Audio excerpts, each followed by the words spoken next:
What's good, YouTube? It's your boy, Blue Blood Sports TV, and I'm back at y'all with another one. So, legendary retired iconic Hall of Fame superstar boxer, heavyweight undisputed champion, the youngest heavyweight undisputed champion in boxing history, Iron Mike Tyson. He weighs in on the highly anticipated showdown next Saturday, September 13th, Las Vegas, Nevada, Allegiant Stadium, where you're going to have two first ballot Hall of Famers face off against one another. One in 4-division world champion Mexican superstar boxer who is two-time undisputed super middleweight and the reigning undisputed 168-pound super middleweight world champion, Saul Canelo Alvarez. And the other is 4-division world champion, 2-division undisputed world champion, and reigning undefeated pound-for-pound best fighter in the world, Terrence Bud Crawford. Terrence Bud Crawford is 41 wins, no loss, no draw, 31 wins by way of knockout. Canelo is 63 wins, 2 losses, 2 draws, 39 wins by way of knockout. And Mike Tyson, he feels like this is a ridiculous fight.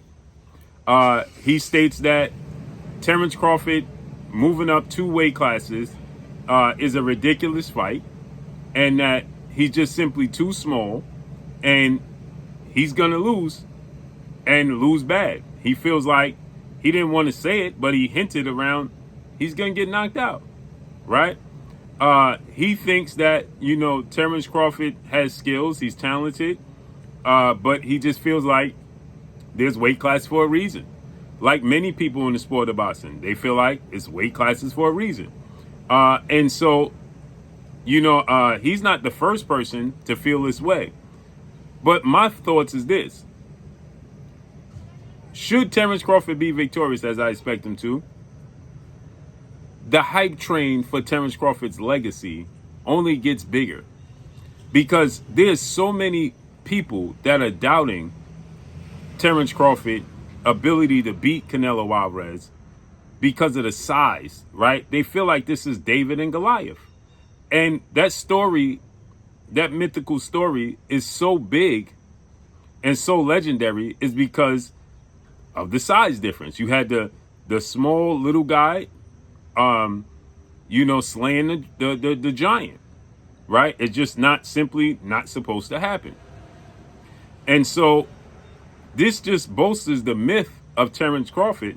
Not only that, this makes him a 3-division undisputed champion, a 5-division overall champion, undefeated, and he's already pound for pound the number 1 fighter in the world.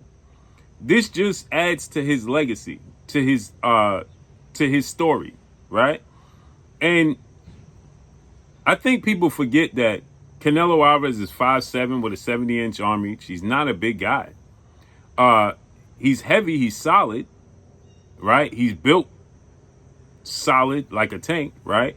But he's not a big guy. If this was David Benavidez, who was 6'2" with a 75-inch arm reach, now we're talking. That's not Canelo. Crawford is actually taller, 5'8" and a half with a 74-inch arm reach. He has a 4-inch arm reach advantage. And Canelo has fought at 147. Made his name at 154. Then dared to be great, quote unquote, jumping up to 60, 68, and 75. Right? So we got to keep this in mind.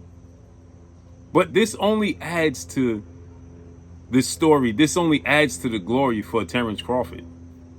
I've been saying this for years. I was the first and only person on here that told the boxing world, even Terrence Crawford's team was telling me, nah, you're going too far. Bernie the Boxer, he came on, he said, you're going too far. I said, Terrence Crawford could beat Canelo Alvarez. I believe he can. He said, no, you're going too far. I've been saying this for years. Before he fought Sean Porter, before he fought Errol Spence, styles make fights. I believe he could beat Canelo Alvarez. Nobody believed me. Come Saturday, next Saturday, everybody's going to believe me. I told the world before Terrence Crawford was convinced himself that he could achieve such a feat of beating the bigger Canelo Alvarez. I was saying that he's going to beat Canelo Alvarez. I talked this into existence. It's going to happen. A great fight between two great fighters. But it's only going to add to the myth of Terrence Crawford. But let me know what y'all think. Drop a comment in the comment section. Follow me on Instagram at Blue Blood Sports TV, all one word. I'm gone. Peace.